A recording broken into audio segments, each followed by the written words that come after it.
Welcome to Devasurya's ethic stories. அமரர் கல்கியின் சிவகாமியின் சபதம் 4ஆம் பாகம் சிதைந்த கனவு. அத்தியாயம் 26. நீலகேசி உதயம். குண்டோதரன் வந்துவிட்டு போனதிலிருந்து சிவகாமியின் சித்தக்கடலில் கொந்தளிப்பு அதிகமாயிற்று. மலை போன்று எண்ண அலைகள் எழுந்து விழுந்து நாற்புறமும் மோதி பாய்ந்து அல்லோலகல்லோல் செய்தன. பொழுது போவது மிகவும் சிரமமாகி ஒவ்வொரு கணமும் ஒரு முடிவில்லாத யுகமாக தோன்றியது. குண்டோதரன் கூறிய வார்த்தைகள் ஒவ்வொன்றையும் திரும்ப திரும்ப நினைவுக்கு கொண்டு வந்தாள். அவனிடம் நாம் உச்சிதமான முறையில் பேசினோமோ இல்லையோ என்ற சந்தேகம் அடிக்கடி தோன்றியது. மாமல்லரிடம் போய் அவன் என்ன சொல்கிறானோ என்னமோ என்ற கவலையும் அடிக்கடி ஏற்பட்டது. மாமல்லர் வரப்போவது பற்றிய ரகசியத்தை வெளியிட்டு விட வேண்டாம் என்று குண்டோதரன் தனக்கு எச்சரிக்கை செய்ததை பற்றி நினைத்து கொண்ட போது மட்டும் சிவகாமியின் சோகம் குடிக்கொண்ட வதனத்தில் புன்னகை தோன்றியது. ஆயினும் அந்த எச்சரிக்கை எவ்வளவு அவசியமானது என்பது வெகு சீக்கிரத்திலே அவளுக்கு தெரிய வந்தது. குண்டோதரன் வந்து சென்ற 3ஆம் நாள் வாதாபி நகரம் அளவில்லாத அல்லோலகல்லோலத்துக்கு உள்ளாகியிருந்தது. அன்றைய தினம் புலிகேசி சக்கரவர்த்தி அஜந்தா கலை விழாவுக்காக பயணமாகிறார் என்பதும் பக்கத்தில் உள்ள ராஜவீதி வழியாக அவருடைய ஊர்வலம் போகும் என்பதும் சிவகாமிக்கு தெரிந்திருந்தது. தன் வீட்டின் பலகணியின் வழியாகவே மேற்படி ஊர்வல காட்சியை காணலாம் என்று அவள் அறிந்திருந்தாள். கடைசியாக பிற்பகலில் 3வது ஜாமத்தில் சக்கரவர்த்தியின் பிரயாண ஊர்வலம் வந்தது. பட்டத்து யானை மீது புலிகேசி சக்கரவர்த்தி கம்பீரமாக வீற்றிருந்தார். அவருக்கு பின்னால் சிவிகையில் நாகநந்தி பிக்ஷுவும் சீன யாத்ரிகரும் சென்றார்கள். அழகிய தங்கரதத்தில் சக்கரவர்த்தியின் இளம் புதல்வர்கள் 3 அமர்ந்திருந்தார்கள். இன்னும் சக்கரவர்த்தியின் முன்னாலும் பின்னாலும் சாம்ராஜ்யத்தின் பிரதான அமாத்தியர்கள், மந்திரிமார்கள், சமாந்தர்கள், சேனாநாயகர்கள் முதலியோர் பலவித வாகனங்களில் பெருமிதத்துடன் அமர்ந்து சென்றார்கள். பொதுஜனங்களின் கோலாகல கோஷங்களோடு வாத்திய முழக்கங்களும் சேர்ந்து காது செவிடுபடும்படி செய்தன.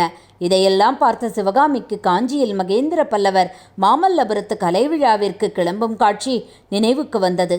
ஆகா, முன்னொரு காலத்தில் இந்த புலிகேசி எத்தகைய கலை உணர்வே இல்லாத மூர்க்கனாய் இருந்தான். இப்போது எப்பேற்பட்ட மாறுதல் ஏற்பட்டு விட்டது. இதற்கெல்லாம் என்ன காரணம்? காஞ்சியை பார்த்துவிட்டு வந்ததுதானோ? அந்த ஊர்வல காட்சியை பற்றி பிறகு நினைத்த போதெல்லாம் சிவகாமிக்கு எரிச்சல் உண்டாயிற்று. இந்த புலிகேசியின் ஆடம்பரமும் இருமாப்பும் கூடிய சீக்கிரத்தில் அடங்கப் போகிறதல்லவா என்று எண்ணிய போது ஓரளவு ஆறுதல் உண்டாயிற்று. இவர்கள் அஜந்தாவிலிருந்து திரும்பி வருவதற்குள்ளே மாமல்லர் இங்கு வந்துவிடக்கூடுமல்லவா? அதை அறிந்தவுடனே இவர்களுக்கெல்லாம் எத்தகைய திகில் உண்டாகும். யுத்தம் வேண்டாம் என்று நான் குண்டோதரனிடம் சொன்னது தவறு என்று சிவகாமிக்கு அப்போது தோன்றியது. அவளுடைய ஆத்திரத்தை அதிகப்படுத்த இன்னொரு காரணமும் சேர்ந்தது. பட்டத்து யானைகளுக்கு பின்னால் சிவிகையில் சென்ற பிக்ஷு சிவகாமி இருந்த வீட்டின் பக்கம் ஒரு கணம் முகத்தை திரும்பி பார்த்ததாக தோன்றியது. ஆனாலும் நாகநந்தி பிரயாணம் கிளம்புவதற்கு முன்னால் தன்னிடம் மறுபடியும் வந்து விடை பெறுவார் என்று அவள் எதிர்பார்த்தபடி நடக்கவில்லை. இந்த கள்ள பிக்ஷுவுக்கு இவ்வளவு அகங்காரமா என்று எண்ணி ஆத்திரத்தை வளர்த்து கொண்டிருந்தாள்.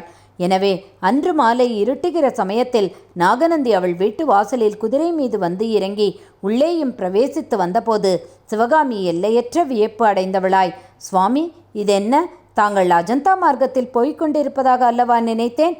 போகவில்லையா என்ன என்றாள். கட்டாயம் போகிறேன் சிவகாமி. அஜந்தாவில் எனக்கு மிகவும் முக்கியமான காரியம் இருக்கிறது. அதில் உனக்கு சம்பந்தம் உண்டு. அதை பற்றி உன்னிடம் சொல்லிவிட்டு போக வேண்டும் என்றுதான் திரும்பி அவசரமாக வந்தேன். இன்றிரவே சக்கரவர்த்தி தங்கியிருக்கும் இடம் போய் சேர்ந்து விடுவேன் என்று சொல்லிவிட்டு சிவகாமிக்கு பேச இடம் கொடுக்காமல், இன்று பிற்பகலில் அந்த பக்கம் போன ஊர்வலத்தை பார்த்தாயா என்று கேட்டார் நாகநந்தி பிக்ஷு. ஓ, பார்த்தேன். மகேந்திர பல்லவர் கலை திருநாளுக்காக காஞ்சியிலிருந்து மாமல்லபுரத்துக்கு புறப்படும் காட்சி ஞாபகம் வந்தது. ஏதேது, புலிகேசி சக்கரவர்த்தி மகேந்திர பல்லவரை கூட தோற்கடித்து விடுவார் போலிருக்கிறதே என்றாள் சிவகாமி. நிச்சயமாக தோற்கடிப்பார், சந்தேகமில்லை. வாதாபி சக்கரவர்த்தி இப்போது பழைய இரத்தவெறி கொண்ட புலிகேசி அல்ல, கலைமோகமும் ரசிகத்தன்மையும் கொண்ட புதிய புலிகேசி என்றார் நாகநந்தி. அப்படியானால் அஜந்தாவிலும் கலை விழா கோலாகலமாய்தான் இருக்கும் என்றாள் சிவகாமி. அதிலும் சந்தேகமில்லை. அஜந்தாவின் புத்த பிக்ஷுக்கள் சக்கரவர்த்தியை ஒப்பற்ற முறையில் வரவேற்று உபசரிக்க ஏற்பாடு செய்திருக்கிறார்கள். இந்த வைபவத்தை முன்னிட்டு புகழ்பெற்ற நாலந்தாவிலிருந்தும் ஸ்ரீபர்வதத்திலிருந்தும் இன்னும் பல புத்த பீடங்களிலிருந்தும் ஆச்சாரிய புருஷர்கள் பலர் வந்திருக்கிறார்களாம். உனக்கு தெரியுமோ இல்லையோ, வாதாபி சக்கரவர்த்திக்கு இளம் பிராயத்தில் அடைக்கலம் தந்து காப்பாற்றியது அஜந்தா சங்கிராமம்தான். ஆயினும் வெகு காலம் வரையுள்ள அஜந்தா சங்கிராமத்துக்கு சக்கரவர்த்தி எந்தவித உதவியும் செய்யவில்லை. அதற்கு ஜைன முனிவர்கள் இடம் கொடுக்கவில்லை. இராஜாங்கத்திலிருந்து செய்யும் உதவியெல்லாம் சமண மடங்களுக்கும் சமண கோவில்களுக்கும் தான் செய்ய வேண்டுமென்று வற்புறுத்தி வந்தார்கள். ஆனால் இப்போது சக்கரவர்த்தியின் மனம் மாறிவிட்டது. சமணர், பௌத்தர், சைவர், வைஷ்ணவர், சாக்தர் ஆகிய எந்த மதத்தினர் ஆனாலும் சிற்ப சித்திர கலைகளை வளர்ப்பவர்களுக்கெல்லாம் இராஜாங்கத்திலிருந்து மானியங்களை கொடுத்து வருகிறார். இது காரணமாக இப்போது இந்த சளுக்க சாம்ராஜ்யம் இந்தியாவிலேயே கலை வளர்ச்சியில் சிறந்து விளங்குகிறது. கன்யாகுப்ஜத்தையும் காஞ்சியையும் வாதாபி தோற்கடித்து விட்டது என்று நாகநந்தி பெருமிதத்தோடு கூறியதை சிவகாமி உண்மையான ஆவலோடு கேட்டுக்கொண்டு வந்தாள்.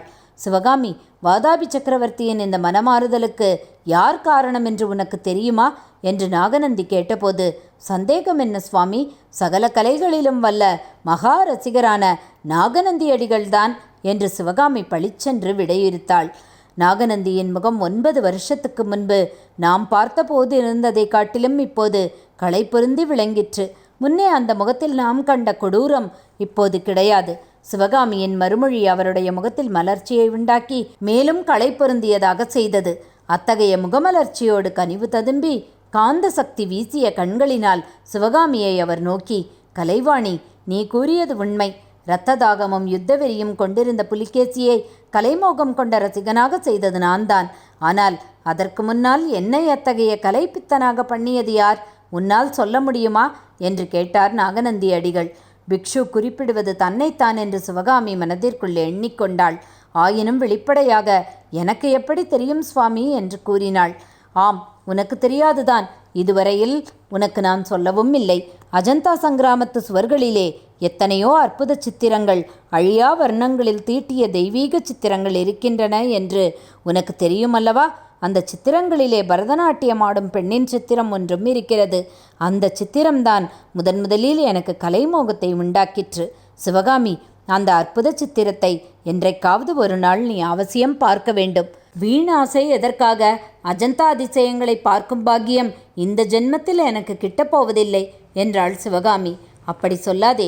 இந்த தடவை நீ எங்களுடன் வராததில் எனக்கும் ஒரு விதத்தில் திருப்திதான். ஏனெனில் இந்த தடவை நீ எங்களுடன் வந்தாயானால் எனக்கும் மன நிம்மதி இராது, உனக்கும் மன நிம்மதி இராது. ஆனால் காலம் எப்போதும் இப்படியே இருந்து விடாது. சீக்கிரத்தில் மாறியே தீரும். நாகநந்தி இவ்விதம் சொன்னபோது சிவகாமியின் நெஞ்சில் சுரீர் என்றது. நாகநந்தியை அவள் கூர்ந்து நோக்கி, காலம் எப்படி மாறும், எந்த விதத்தில் மாறும் என்று கேட்டாள். நீ இந்த கூண்டிலே இருந்து விடுதலை அடைந்து வானவெளியில் உல்லாசமாய் பாடிக்கொண்டு சஞ்சரிக்கும் காலம் சீக்கிரத்திலேயே வரலாம். ஒரு நாளும் வரப்போவதில்லை என்று சொல்லி பெருமூச்சு விட்டாள் சிவகாமி. அப்படியானால் உன்னுடைய சபதம் நிறைவேறும் என்ற நம்பிக்கையே உனக்கு இல்லையா என்று நாகநந்தி கேட்டார். சிவகாமி பல்லை கடித்து சமாளித்து கொண்டு, இல்லை, அந்த நம்பிக்கையை நான் இழந்து எத்தனையோ நாளாயிற்று என்றாள். ஆனால் அவளுடைய மனதில் பெரும் பீதியும் கலக்கமும் குடிக்கொண்டன. இந்த வஞ்சக பிக்ஷு ஏதாவது சந்தேகிக்கிறாரா? நம்மிடம் உண்மை அறிய பார்க்கிறாரா? ஒருவேளை குண்டோதரன் இவரிடம் சிக்கிக்கொண்டிருப்பானோ? சிவகாமி, உன்னுடைய சபதம் நிறைவேறும் என்ற நம்பிக்கையை நீ இழந்து விட்டாய். ஆனால் சபதம் நிறைவேறாமல் நீ இந்த ஊரை விட்டு கிளம்பவும் மாட்டாய். அப்படித்தானே? ஆம் சுவாமி, அப்படிதான் என்று சிவகாமி தயக்கமின்றி மறுமொழி கூறினாள். அப்போதுதான் குண்டோதரனுடைய எச்சரிக்கையை அவள் நன்றியுடன் நினைத்து கொண்டாள். ஆஹா, உன்னை இந்த கதிக்கு உள்ளாக்க ஒரு நாளும் நான் உடன்படேன். சிவகாமி, நேற்று சீன பெரியாரிடம் சொன்னது போல செய்ய வேண்டியதுதான். மாமல்லர் வந்து உன் சபதத்தை நிறைவேற்றி வைக்காவிடில் நானே நிறைவேற்றி வைக்கிறேன். இந்த நகருக்கு என் கையாலேயே நெருப்பு வைத்து கொளுத்தி விடுகிறேன். ஆ, இது என்ன பேச்சு? இந்த பைத்தியக்காரியின் பிடிவாதத்துக்காக தாங்கள் ஏன் அத்தகைய கொடிய காரியத்தை செய்ய வேண்டும்? வேண்டவே வேண்டாம். அப்படியானால் நீயாவது உன்னுடைய அர்த்தமற்ற சபதத்தை விட்டுவிட வேண்டும். பேச்சை மாற்ற தீர்மானித்த சிவகாமி, சுவாமி, என்னை பற்றி இவ்வளவு பேசியது போதும். தங்களை பற்றி சொல்லுங்கள், அஜந்தாவை பற்றி பேசுங்கள் என்றாள். ஆம், முக்கியமாக என்னை பற்றி பேசுவதற்கு தான் வந்தேன். அஜந்தாவில் நான் புனர்ஜென்மம் எடுக்கப் போகிறேன். திரும்பி வரும்போது காவி விடை தரித்த புத்த பிக்ஷுவாக வரமாட்டேன். பட்டு பீதாம்பரம் அணிந்து நீலகேசி மகாராஜாவாக வருவேன் என்று நாகநந்தி கூறியதும் சிவகாமி வியப்புடனே அவரை ஏறிட்டு பார்த்தாள். இதோட அத்தியாயம் 26 நிறைவு பெற்றது. 27வது அத்தியாயத்தை அடுத்த பதிவில் பார்க்கலாம்.